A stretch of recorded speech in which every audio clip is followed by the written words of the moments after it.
take a look. You study your numbers and study your dates. When she attacked me, I attacked her, and that's when Hillary started going down, and that race became much more competitive. Take a look. You'll be very interested to see.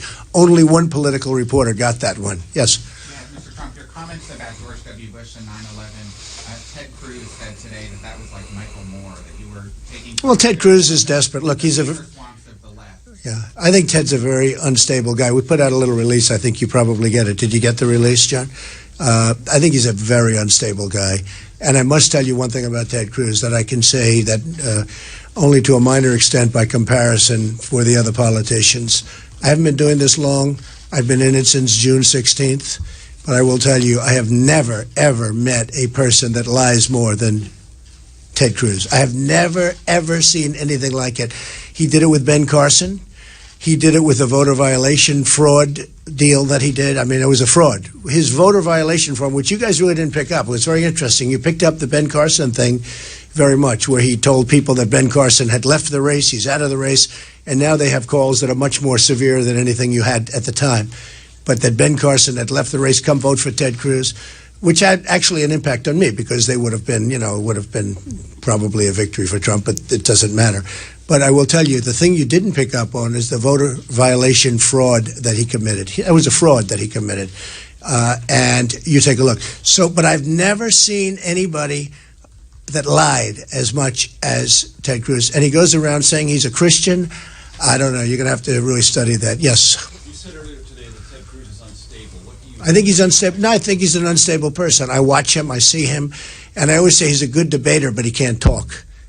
The guy, literally, he's a good debater. I don't even think he's a good debater. I mean, I heard he's a good debater. I don't personally see he's a very good debater. But he is a very unstable person. That's just my opinion. Too unstable to be president. Yes. Yeah, I would say that's true. I would. Mr. Trump, you mentioned at your last event that President George W. Bush has gone silent for several years. Do you think President George W. Bush was a failed president? I'm not going to say whether he was failed or not. He had some problems. Look, when somebody attacks me like Jeb at one of the debates, and I was very nice to him at the Ronald Reagan. I didn't say it. I didn't want to say it. But he talked about the tremendous safety. Well, excuse me, the World Trade Center came down during the, reign of George Bush, right? I mean, it came down. So during the Ronald Reagan, if you remember the library debate, he mentioned about how we were safe. We weren't safe.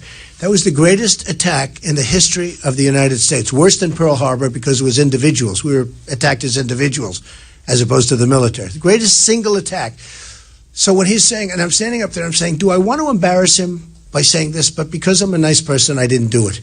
But then when he used it another time, I had to say, I'm sorry, but we weren't safe. The World Trade Center came down, which was the greatest attack in history on this country. So you had that. You obviously had the war, which was a big mistake. I mean, I think few people would say the war in Iraq was a positive.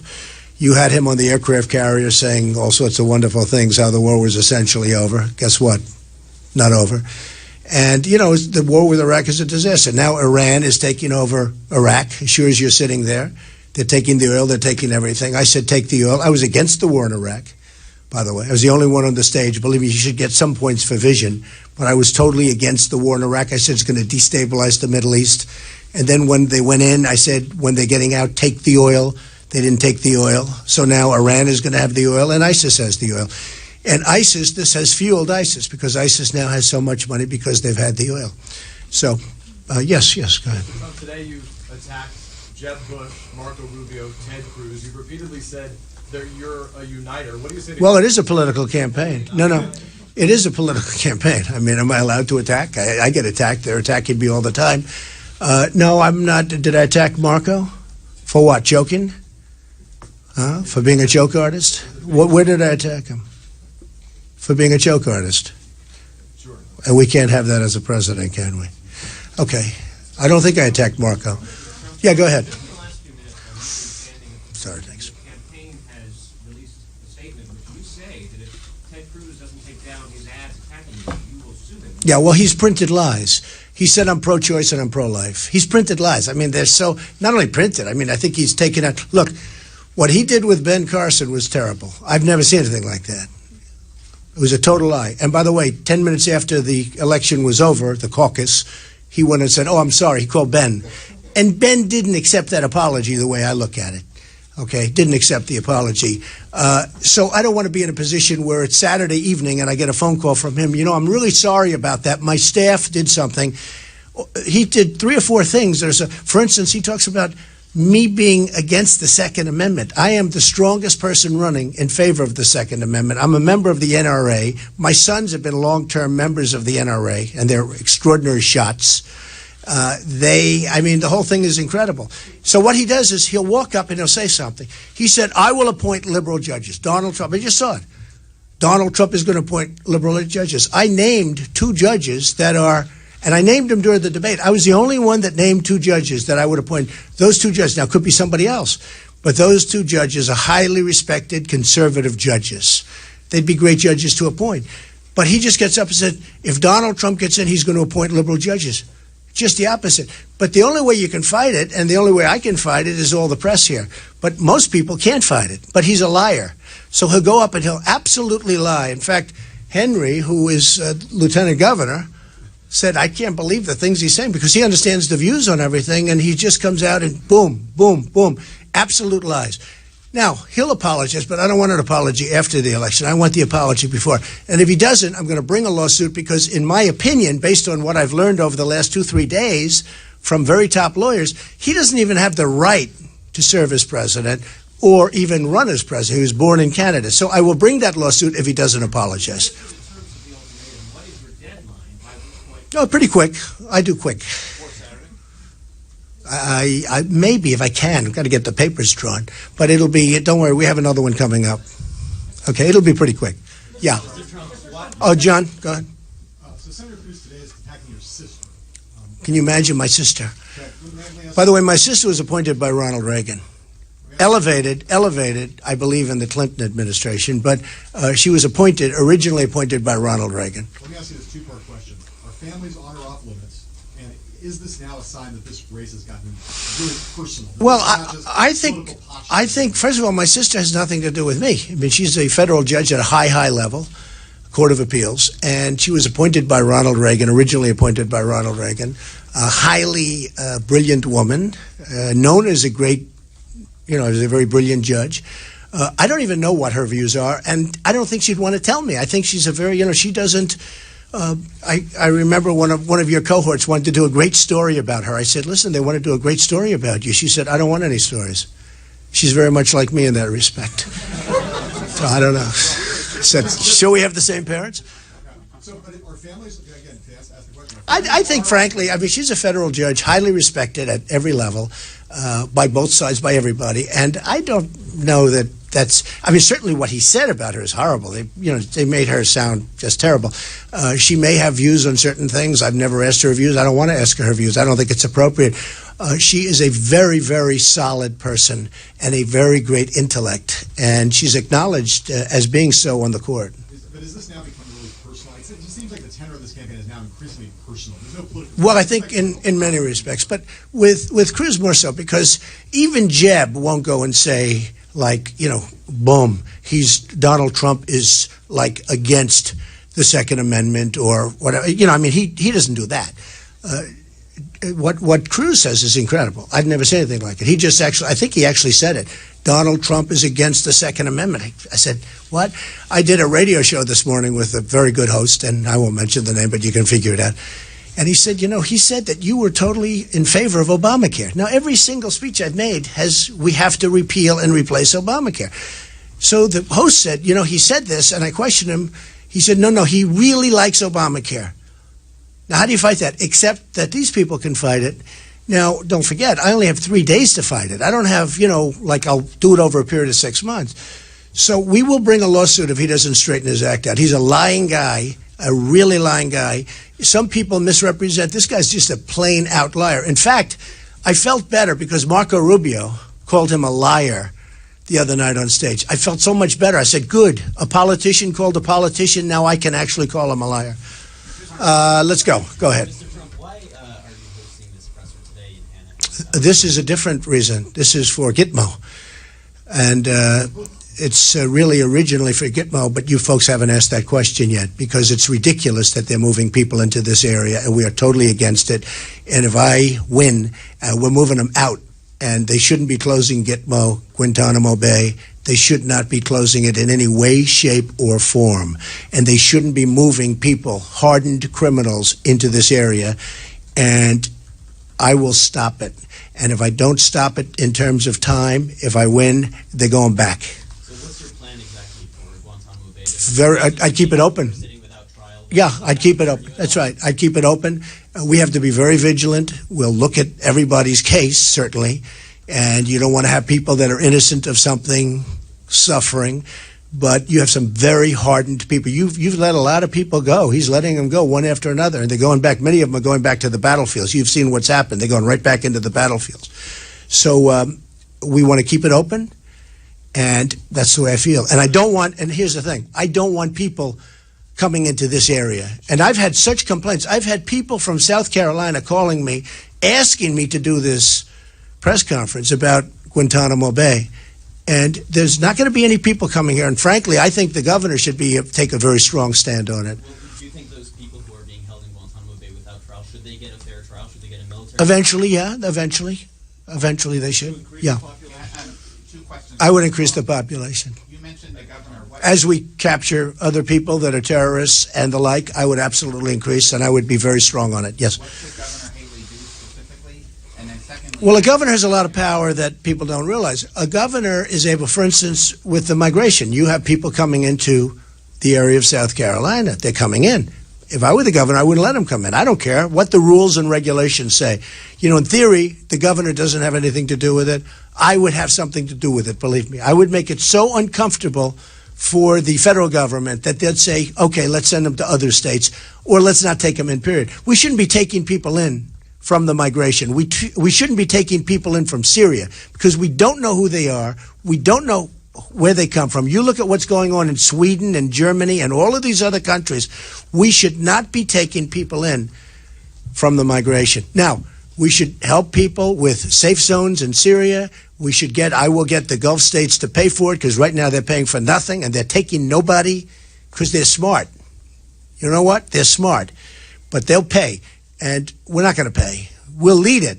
But we should build safe zones because you have to do something. But I don't want to take people into this country. You saw what happened in California with two people that got married that were radicalized, and it was a disaster, okay, a disaster. They killed 14 and plenty of people laying right now in the hospital. You look at what's going on throughout the world, we're not going to do it. We have enough problems as a country. You take a look at what's going on in Germany. You take a look at what's going on in Brussels. You take a look at what's going on in Sweden the other night. We're not going to have that. and your comments a couple minutes ago about President Bush and the World Trade Center, what do you think the president should have done in 2001 to stop the 9/11? I don't say anything. I'm just saying this. If you look back at your records, you'll see that there was tremendous information, and the CIA and various other agencies were not talking, and they were not getting along, and there were a lot of personality conflicts, and they all hated each other, and we ended up with the World Trade Center, okay? And if you take a look at the book, The America We Deserve, written in the year 2000, I mentioned in that book, I wrote it, I mentioned in that book Osama bin Laden. Because I saw him a couple of times and I read about him and I said, you know, he's a bad dude. We better do something about him. Now, I wasn't even a politician. I wasn't in politics. I just have always found it very interesting. But I'm saying to myself, we better do something about that guy. So why wouldn't if you did something about him, you wouldn't have had the World Trade Center come down. But if you look back at the CIA and the various other agencies, they were, and I think John is nodding, I don't know if you remember it, but they had tremendous problems getting along together. That's management.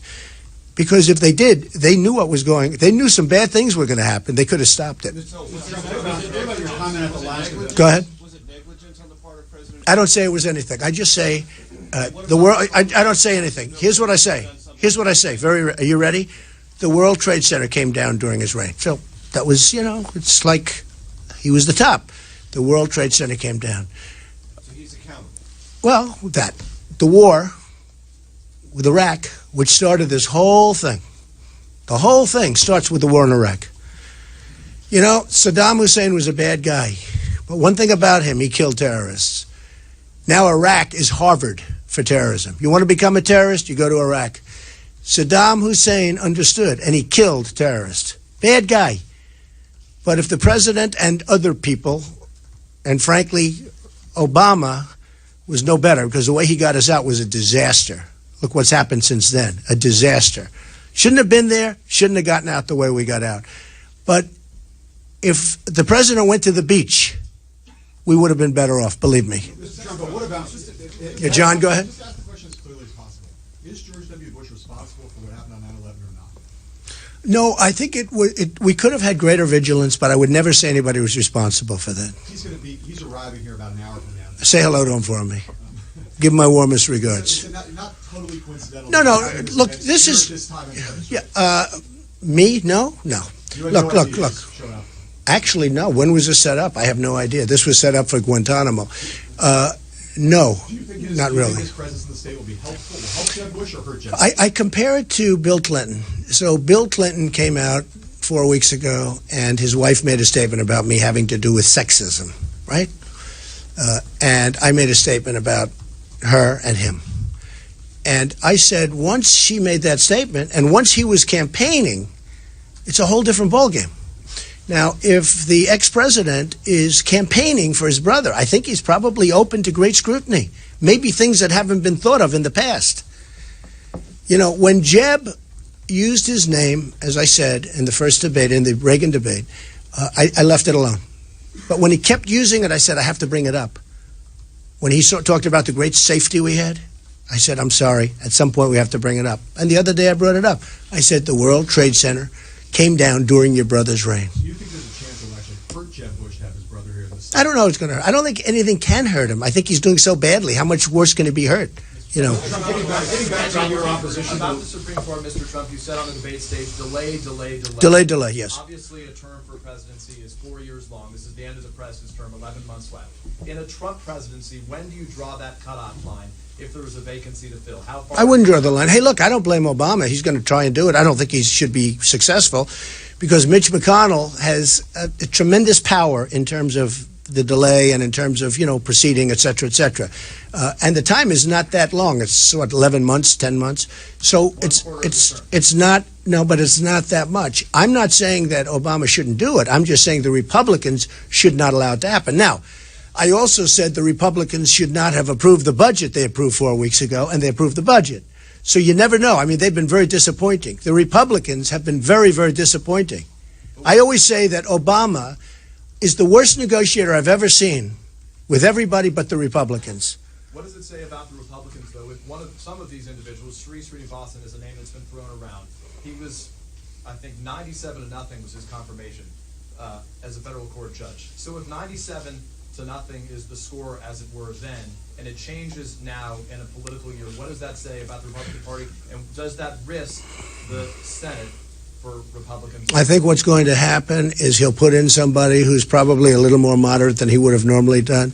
I still think the Republicans should reject. I think the new president should have that option. Mr. Trump, getting back to your opposition. Tom, go ahead. Mr. Trump, you're somebody who's incredibly proud of your family name, and earlier today you attacked Jeb Bush for coming out with the Jeb logo and yet no Bush name on the campaign logo, and now you have I'm not the first. I'm not the first. I said from the beginning. Tom. What does that tell you about Jeb? Tells me nothing about him, actually. I think that the name Bush would have been better than an exclamation point. He's Jeb Bush. Now, the exclamation point didn't work, so now he's using Bush. But I think he should have used his name. I think it shows that he wasn't proud of the family. I don't know exactly what it tells you. But I always said, in fact, I would tell him, I said, why don't you use the name Bush? You're Bush. Use the name Bush. And getting back to your opposition to the war in Iraq, can you cite something that you said? Oh, yeah. Well, if you look at 2000, look. You can play cute. Who are you, by the way? Jim Acosta, CNN. Okay. CNN. Let me tell you, Jim, you can play cute. In 2003, excuse me, I'll tell you why it's cute. Because I said many things for a long time, but I wasn't a politician, so I'm not getting publicity if I say about. I said for a long time, don't go into the war, don't go into the war. I think the first time they have me down, you probably have it, is 2003. This is shortly, right after the war started. Somebody actually said it doesn't make any difference because right early on I said it. But I was saying it before then too. But in 2003, right at the beginning, I said it, and very strongly. in 2004, I was in Reuters and quoted all over the place because I was very much opposed to the war. Very simple. I said, you're going to destabilize the Middle East. Right now, you had two powers, Iraq and Iran, that were equal in terms of military strength. If you knock out one of those power, the other one is going to take over the Middle East. That's exactly what happened. Now, I didn't know that we'd be so stupid to make a deal where we give them $150 billion, which we just gave them. But now they have $150 billion, a very wonderful agreement with us in terms of, they went out and they're spending their $150 billion. So far, they haven't spent any of it with us. They bought 118 aircraft from Airbus, which is European. They're spending their money all over Europe. They're buying missiles from Russia. They're spending their money with everybody but the United States. Not good. Not good.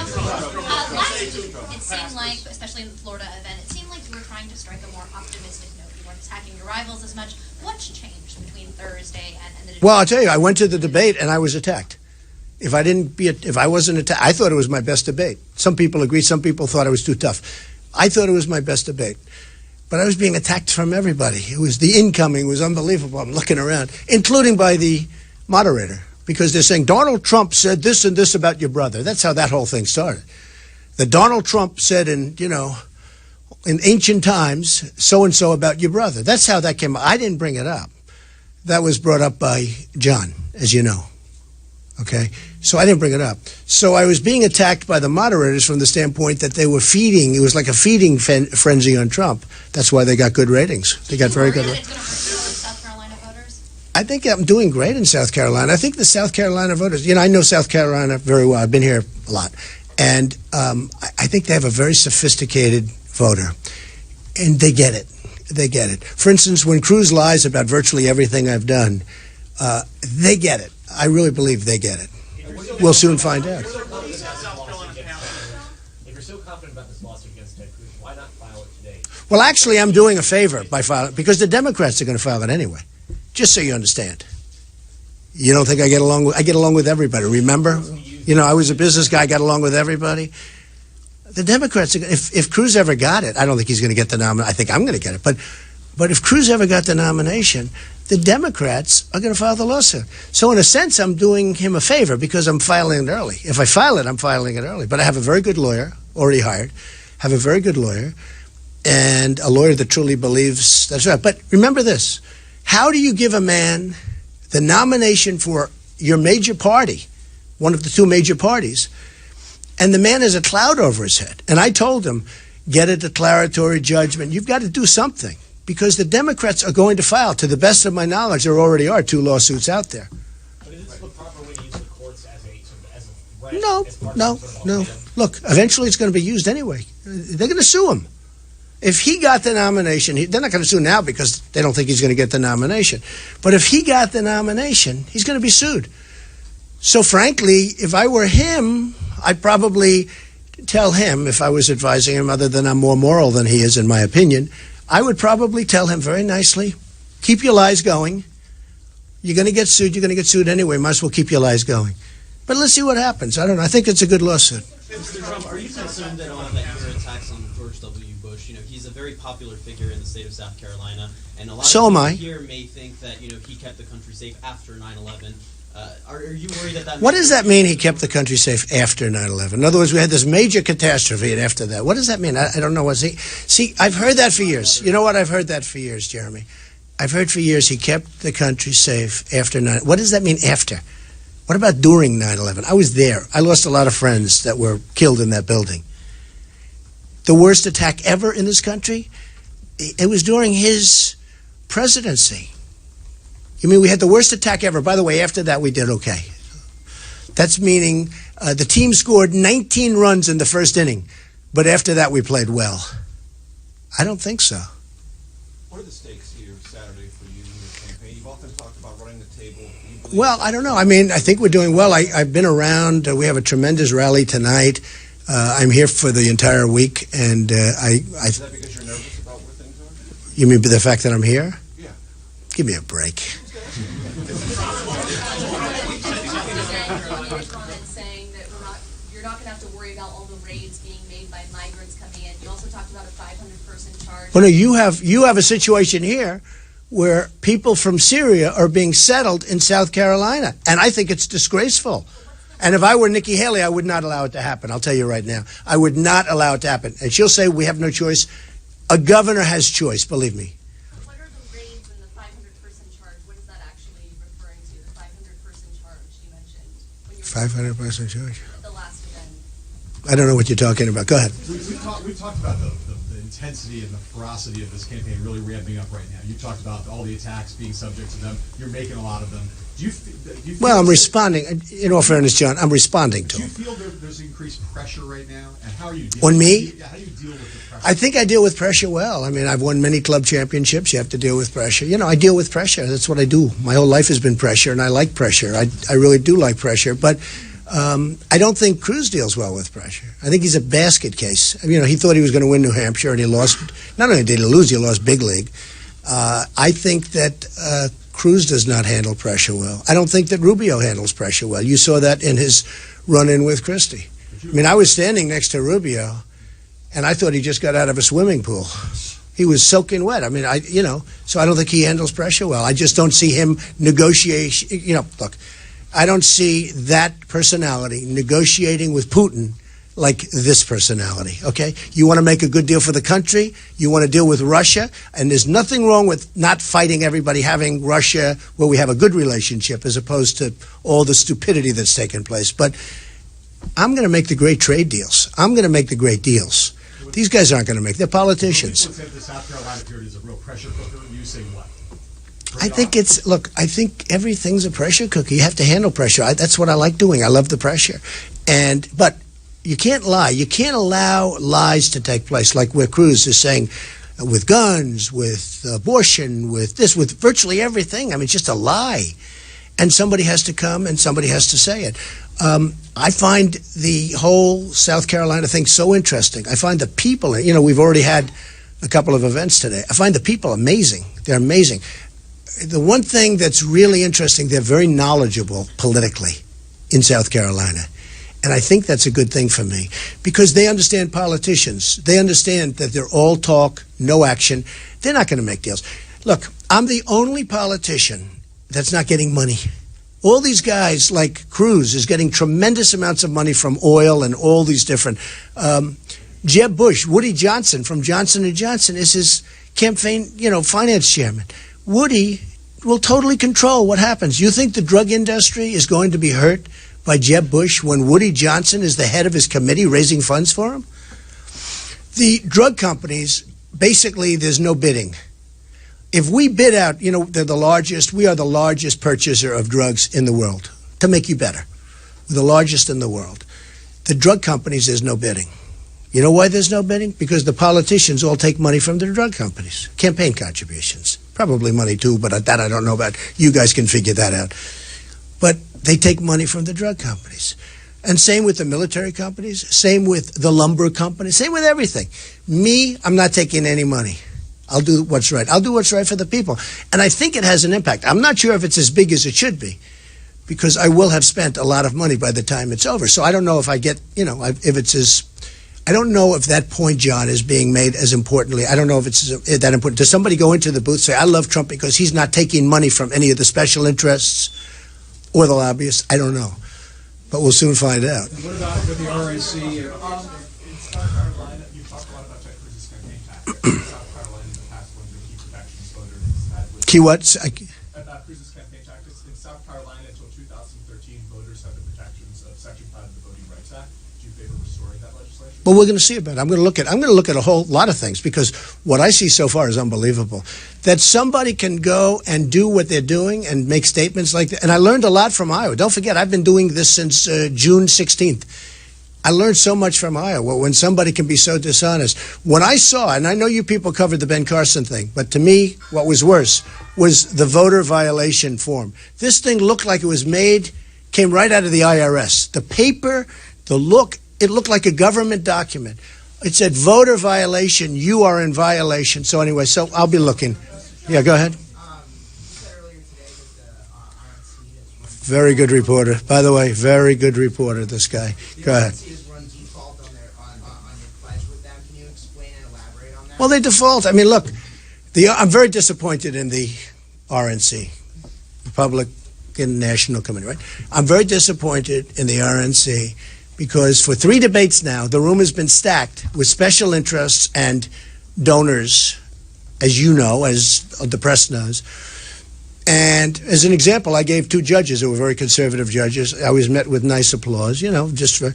Bush got up and stumbled through an answer and the place went crazy. I said, what are they doing? And then I realized all of these, and many of the people, I have to say, sort of funny, but many of the people in that room I know.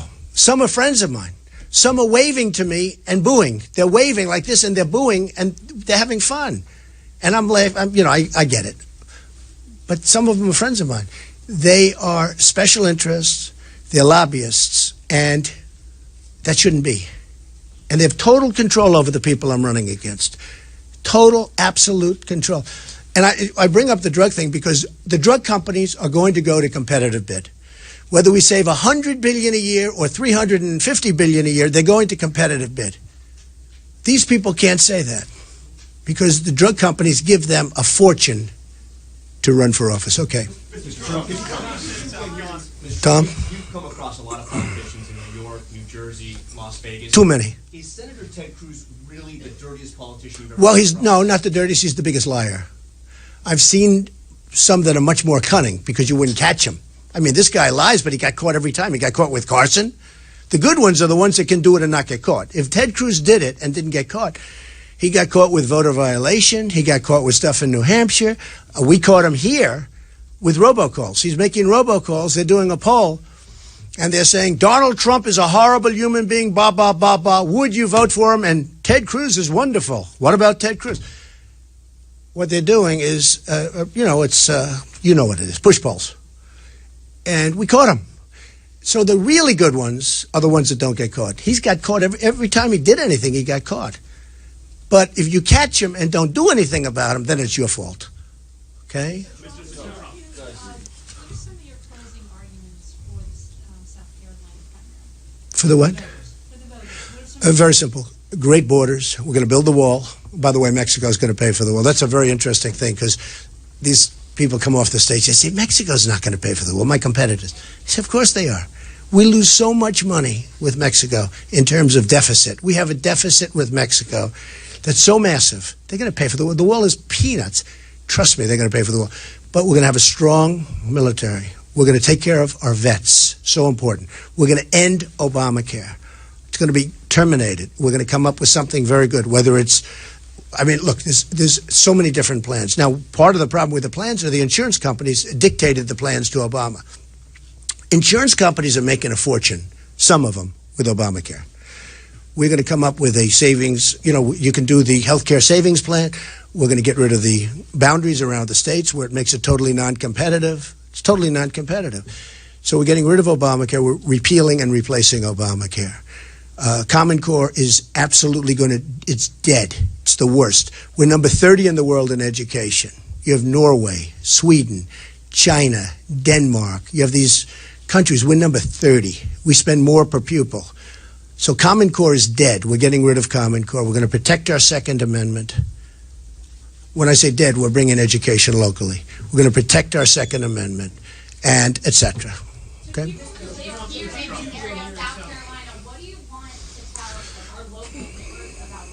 Well, what we're doing right here today, for Guantanamo Bay, we're not going to let people come here from Guantanamo Bay. I can tell you, you're talking about the local. We are not letting people come to this area from Guantanamo Bay. They're going to stay where they are right now. They're not coming to the country, let alone to this area, but they're not coming to this area. And if they do come to this area before election time, before we take office, and I take office, they're going back. And you can tell that to the local people, okay? You can bank on it. Trump, if you win here in South Carolina, you'll have a vast delegate lead. You'll be going into March 1st, and the contest will follow with the winning back. Winning South Carolina would be a great thing. I agree. I've got to ask you, sir, what is your plan if you are the leader of the Republican Party to bring all the people that you're talking about, the RNC donors, together behind you? How are you going to do that? I will tell you that I have received so many calls from people that you all know about and you write about and speak viciously about me where they want to come on board, okay? They're politicians. They change so easy. but I've received so many calls. I mean, you can speak to Corey, and we're not going to give you names anyway, but Corey, is that a correct statement, to put it mildly? I have received so many calls of people, the most unsuspecting people. John Heilman would say, there's no way that guy called. They call. People that you would not believe. It's all going to come together. I'm a unifier. People are not going to understand that. I'm a unifier. Obama is not a unifier, by the way. I'm a unifier. Do you expect your lead to hold here come Saturday? I hope so. Look, we're doing the best. I'm here. We're working hard. We have a great relationship with the people of South Carolina. I hope it holds. I can't tell you what's going to happen when a guy lies. I mean, when a guy lies about your record, that's why you have to get the truth out. But I think we should hold. I hope we're going to hold. I hope we're going to be successful. My whole theme is make America great again. South Carolina's going to have a big part in that because South Carolina, this could be the start and maybe running the table. I say run the table. I think if we win South Carolina, we could conceivably run the table. We're going to do very well. And if you win big here, should some of your other rivals think about getting out of the race after South Carolina if you win big here? Oh, sure. I think they will anyway. I think you'll have certain people get out of the race, yeah. Mr. Trump, do you think George W. Bush should stay out of this fray? I think it would be better for him if he stayed out. Will you be watching tonight? No. I think I'm giving a rally. Mr. Trump, one of the things that... I'll see what happened, obviously. I'll see what happened. But I don't believe I'll be able to because I think I'm giving a rally at that time. Am I? Yes, I'm giving a rally at that time. Mr. Trump, you have accused Jeb Bush of being weak on immigration. Weak, period. There are over 100,000 young people known as Dreamers Yeah. who have deferred action given under the Obama Sure. administration. I think it's great. What should they expect? You know what I want? I want dreamers to come from this country. Okay? You mentioned dreamers. Wait, you mentioned dreamers? I want dreamers to come from the United States. I want the people in the United States that have children. I want them to have dreams also. We're always talking about dreamers for other people. I want the children that are growing up in the United States to be dreamers also. They're not dreaming right now. And you look at African American youth, 58% unemployment. You look at African Americans in their 30 years old and they're 40 years old, and we have an African American president. And he has not done anything for the African Americans in this country, okay? And he got a free pass, and he shouldn't have. Because if that were me or if that was somebody else, we would be taking over the coals, believe me. It would not be a good situation. President Obama has done nothing for the African Americans. You look at African American youth, you look at African Americans that are 30 years old, 40 years old, and 50 in their prime, the prime, and take a look at their statistics. It's very sad. Okay, how about one or two more questions? Yes, sir, go ahead. Deferred action, Mr. Trump, What? revoke their deferred action. I'll look at it. Go ahead. And I wanted to ask Excuse me, that's enough. Can I ask you about Cuba? About Cuba. Yeah. There are many Republicans who oppose lifting of the embargo against Cuba. If there was a Trump presidency, what would the relationship... I think after 50 years it's time, but we have to make a much better deal than we're making. We make bad deals. It's like the Keystone Pipeline. I'm totally in favor of it. But I have to it's going to make a fortune, the Keystone Pipeline. And by the way, we're using eminent domain. And if you noticed, an article came out today that Bush used private eminent domain in Florida, knocked out a veteran, disabled veteran. These little things come out. He was talking about private eminent domain, how horrible, but came out two major stories about him using private. He just doesn't understand that, things like that. But the Keystone Pipeline, I will do the Keystone Pipeline, but I will make a deal for this country where we get a chunk of it, because through eminent domain, we make the Keystone Pipeline and other things possible. They're going to make tremendous amounts of money with the Keystone Pipeline. A lot of the money that they make is going to come back to the people of this country. You understand what I mean? John? You've expressed a lot of confidence about the state of South Carolina for this election coming up, right? What's your biggest worry? What's your biggest fear? Lies. My only worry about South Carolina is that my opponents lie, especially Cruz. Cruz, as I said, he's the single worst liar I've ever seen. If people believe the lies, then, we won't make America great again, because nobody else is going to be able to do it but me. Believe me, I know my competition. They're all bought and paid for by the special interests. They're not going to negotiate with the lumber companies, the drug companies, the oil and gas companies, any of them. They're not going to make good trade deals, because trade deals are made by the lobbyists and the special interests. Me, I'm going to have the greatest trade deals ever made. We're going to become rich again, and we're going to become great again. But I know my opponents. So the thing that I would say, if I had a doubt, is when a guy is allowed to lie, like Ted Cruz, where you can just say, take an issue, boom, just make it the opposite, boom, make it the opposite, with no fact at all. And I know I'll get apologized. On Sunday I'll get a phone call. Listen, I just want to say I didn't realize. Okay, like Carson did. Ben Carson got a call 2 hours after the election. He got a call. Frankly, in Iowa, they should overturn the election based on what Cruz did. I mean, honestly, because he was so dishonest. Between the voter violation and that, they should actually overturn. If they had a strong leader in Iowa in terms of the Republican Party, Jeff is a good guy, but perhaps he's not strong. I don't know. But what Cruz did is a fraud. What they should do is overturn that election, but that's it. Okay, one more question. Go ahead. How about you in the back? Okay. No, he wouldn't be on my short list. He wouldn't be. Okay, good luck, everybody. Thank you. Yeah? Well, the grievances you talked about today with the RNC, does it reopen the question in your mind of a third party? Well, the RNC is in default. Okay, the RNC, just so you understand, the RNC is in default. Yeah, I understand. When somebody's in default, that means the other side can do what they have to do. Okay? The RNC is in default. The RNC gave all the tickets to special interests that represented Cruz and Rubio. They had all the tickets. They walked on stage. The place went crazy. Sort of interesting. One guy's got like very low in the polls. The other one's pretty low in the polls. I'm very high. There was nobody in the room. I had my wife and my kids. Okay? Because I don't have donors. I mean, I don't have donors and I don't have special interests. I don't have any of that. So, but I think the RNC did a very poor job. Now, we've warned them twice because this happened twice before. So we've warned them and they don't listen. I think the RNC is controlled. The bottom line is the RNC is controlled by the establishment. And the RNC is controlled by the special interests and the donors. And that's too bad because that's not good for and that's why the Republican Party for president has lost so much for so long. Thank you all very much. I appreciate it. Thank you.